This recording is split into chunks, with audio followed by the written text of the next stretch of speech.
Hello guys, welcome to my new channel. आपका मेरे channel में बहुत स्वागत है।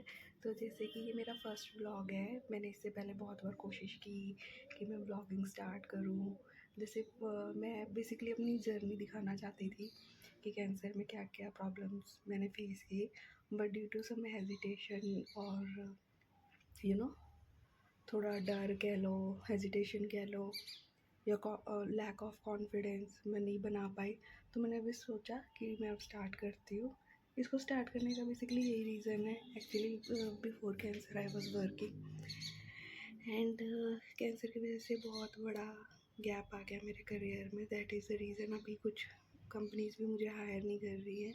ये ब्लॉग बनाने का मेन यही रीज़न है, सो दैट मैं आप लोगों से बात करके, इंटरेक्ट होके, कनेक्ट करके अपना जो अकेलापन है, कॉन्फिडेंस जो मैं लूज़ कर चुकी हूँ, दोबारा से गेन कर सकूँ।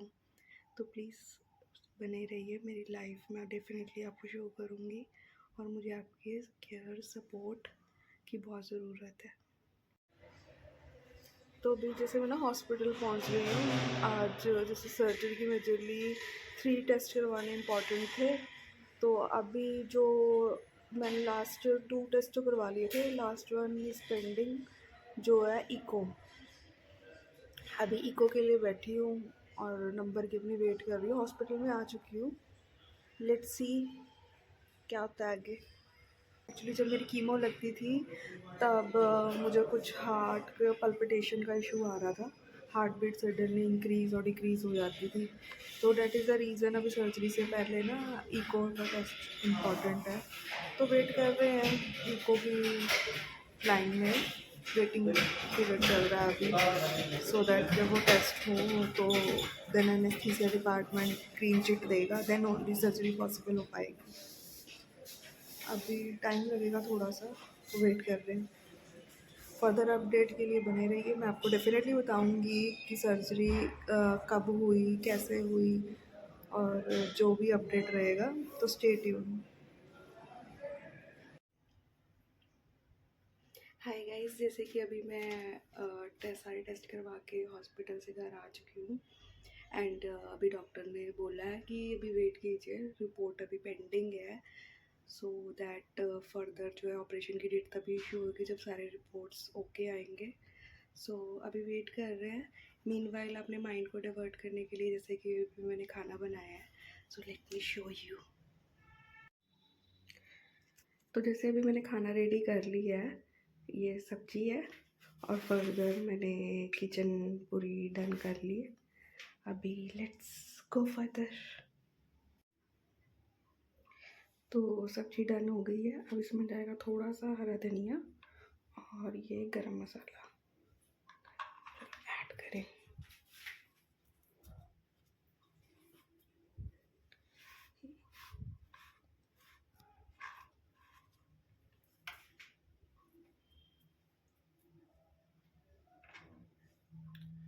ये हो गया धनिया और ये थोड़ा सा गरम मसाला।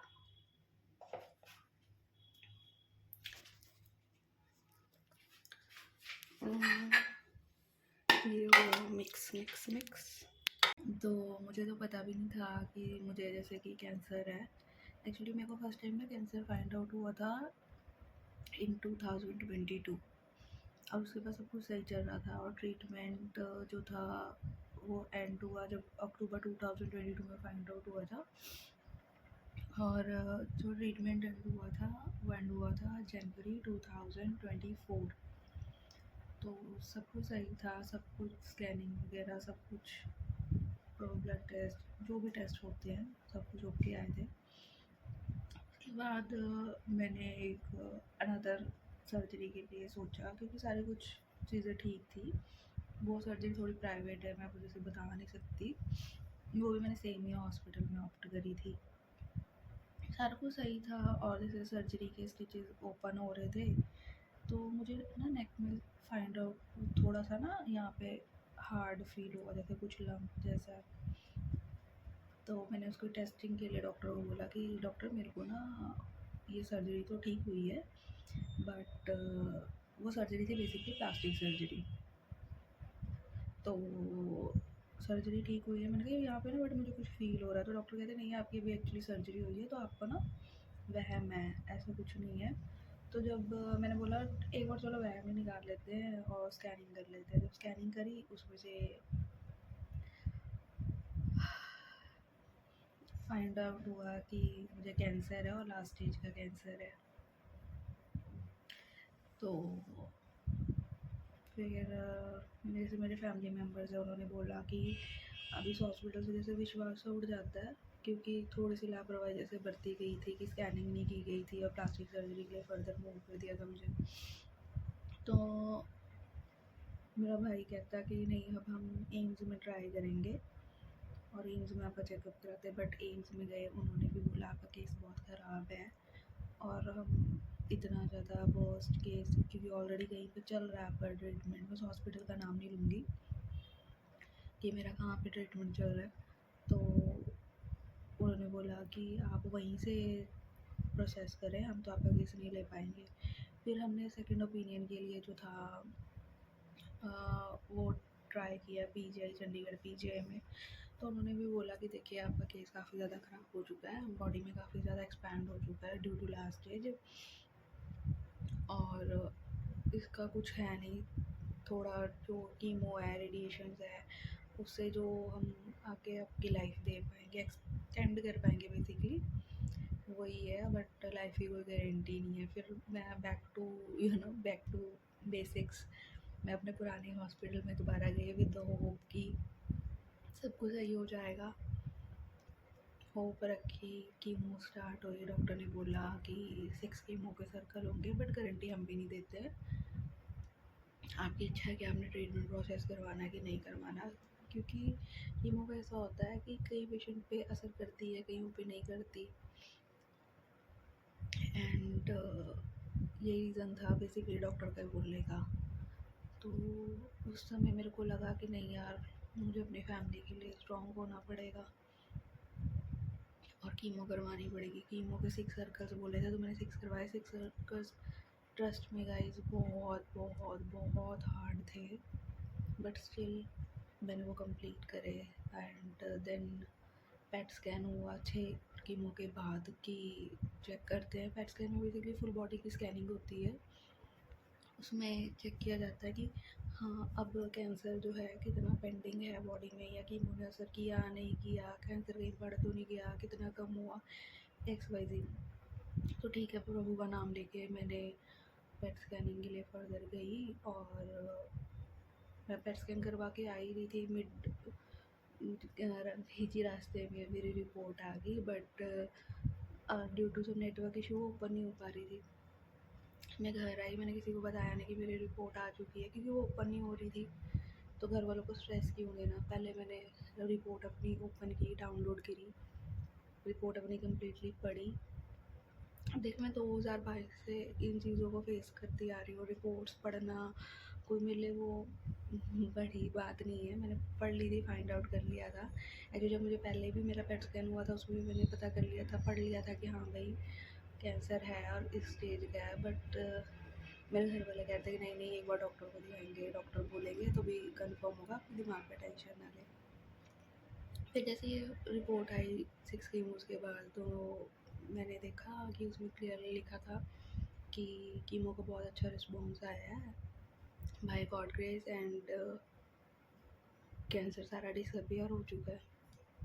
मेरे लिए मिरेकल से कम नहीं था, मेरी फैमिली के लिए भी, क्योंकि लास्ट स्टेज में कीमो का काम करना बहुत बड़ी बात है। एक्चुअली जब मुझे फर्स्ट टाइम कैंसर हुआ था 2022 में, तब ये था कि कीमो ने बिल्कुल असर नहीं किया था मेरी बॉडी पे, और लाइक 0.5% ही असर आया था, बाकी कैंसर सेम था।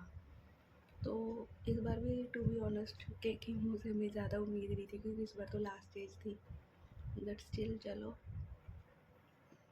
जाको राखे साइयाँ मार सके ना कोई, जब ईश्वर का हाथ सिर पर हो तो सब कुछ अच्छा हो ही जाता है। तो इस तरह अब ये है कि पेट में तो आ गया, बट स्टिल डॉक्टर कह रहे हैं कि सर्जरी तो मैंडेट है और सर्जरी होगी, so hope for the best. Further जो भी सर्जरी होगी, लाइक मैं एडमिट होंगी, जितना भी मेरे से हो पाया मैं डेफ़िनेटली कैप्चर करूँगी मूवमेंट्स, और फर्दर आपको डेफ़िनेटली बताऊँगी कि क्या सर्जरी थी, कैसा हुआ, फर्दर सब कुछ मैं आपको अपनी लाइफ का डेफ़िनेटली बताऊँगी। मैं ट्राई तब भी कर रही थी एक्चुअली जब मेरे को कैंसर फाइंड हुआ था या कीमो स्टार्ट हुई थी, बट कह सकते हो मेरे को हौसला ही नहीं अंदर आ रहा था, क्योंकि मेरे लिए सेकंड टाइम कैंसर फेस करना बहुत बड़ी बात है, तो इसलिए मैं बना ही नहीं पा रहा हूँ। ट्रस्ट मी गाइस, कैंसर का सबसे बड़ा कह लो हार्ड पार्ट जो है ट्रीटमेंट का वो कीमो ही है, जिसमें आपके सारे हेयर चले जाते हैं, कि जैसे कि अभी मेरे हेड के नहीं है, ठीक है, इसमें कोई फ़िल्टर नहीं है, आईब्रोज बिल्कुल हल्की है, लैशेज़ नहीं है, तो हेयर तो सारे जा ही चुके हैं, फेस पे काफ़ी स्वेलिंग आ गई है, तो फर्दर देखती हूँ मैं डेफ़िनेटली जो भी मेरे से पॉसिबल हो पाएगा कैप्चर करना मैं आपको डेफ़िनेटली बताऊँगी। बस आपसे रिक्वेस्ट है, आप मेरे ब्लॉग को देखिए, लाइक करें, शेयर करें, सब्सक्राइब करें और स्टे ट्यून्ड विद मी। तो ये मैंने सैलेड चॉप कर लिया है ना, तो अब इसको इसमें ट्रांसफ़र करते हैं।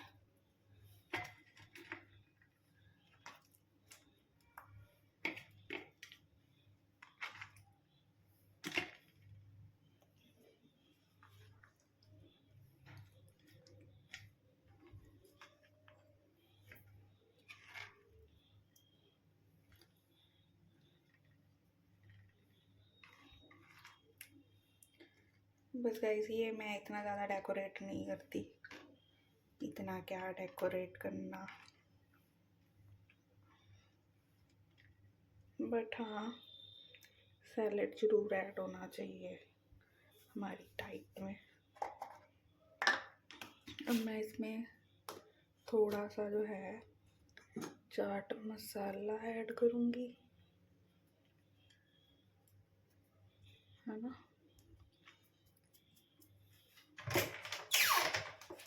और यहीं पे थोड़ा सा सॉल्ट। अब हमारा सैलेड रेडी है, अब ये प्लेटफॉर्म क्लीन करना पड़ेगा। हाय गाइस, तो जैसे ना ये हमारा एक स्टोर रूम बनाया हुआ है जहाँ पे लाइक वेस्ट चीज़ें हम रख देते हैं, तो जैसे कि मुझे हॉस्पिटल से कभी भी कॉल आ सकती है, मेरी रिपोर्ट सारी नॉर्मल आई है, तो अभी वेट कर रही हूँ कॉल आने का हॉस्पिटल से। तो हॉस्पिटल की कॉल में यही कंफर्मेशन होगा कि आपकी ऑपरेशन की डेट जो है कब की है। तो मैंने आज ही क्या किया, ये सारे एक्स्ट्रा क्लोथ्स, इसमें मेरे एक्स्ट्रा क्लोथ्स थे, मैंने भर दिए हैं इस बोरे में, प्लस ये कुछ और एक्स्ट्रा क्लोथ्स और निकाल दिए हैं, सो दैट जब मैं ऑपरेशन के लिए जाऊँ, एक्चुअली सर्दियों के कपड़े भी जो थे वो भी मैंने बेड के अंदर डाल दिए हैं, सेटल डाउन कर दिया और गर्मियों के निकाल दिए हैं, सो दैट मैं जब हॉस्पिटल जाऊँ तो पीछे से किसी को दिक्कत ना आए एडमिट होंगी जब। प्लस मुझे भी गर्मियों के कपड़े चाहिए थे, हॉस्पिटल में मुझे भी नीड होगी। अभी जैसे कि अभी हम ऐसे फुल स्लीव्स के डाल रहे हैं ना, तो अभी मतलब 5-6 दिन में मौसम और चेंज हो जाएगा सडनली, तो मैं निकाल नहीं पाऊँगी, तो मैं स्टिचेस में होंगी, है ना। तो मैंने तैयारी कर ली है फर्दर, एंड ये जो मैंने कपड़े निकाले हैं ना, ये बिल्कुल ही ना मतलब कि साइज़ इशू कह सकते हो आप, ये मैंने पूरा पूरा भर के निकाल दिया है। मेरे को साइज़ का इशू आ रहा था, लाइक कुछ छोटे हो गए थे या पुराने हो गए थे, तो ये भी मैंने डोनेशन के लिए निकाले हैं बेसिकली। तो हमारे यहाँ पे ना डोनेशन के लिए ओल्ड क्लोथ्स जो हैं वो कलेक्ट करने आते हैं, तो मैं उनका हैंड ओवर कर दूँगी। फर्दर गाइस, जो मैंने ये फर्स्ट व्लॉग मैंने बनाया है, होप करती हूँ कि आपको पसंद आए। प्लीज़ मेरे फर्स्ट व्लॉग को लाइक शेयर एंड कमेंट ज़रूर कीजिएगा, डेफिनेटली बताइएगा आपको ये मेरा फर्स्ट व्लॉग कैसा लगा। बाय।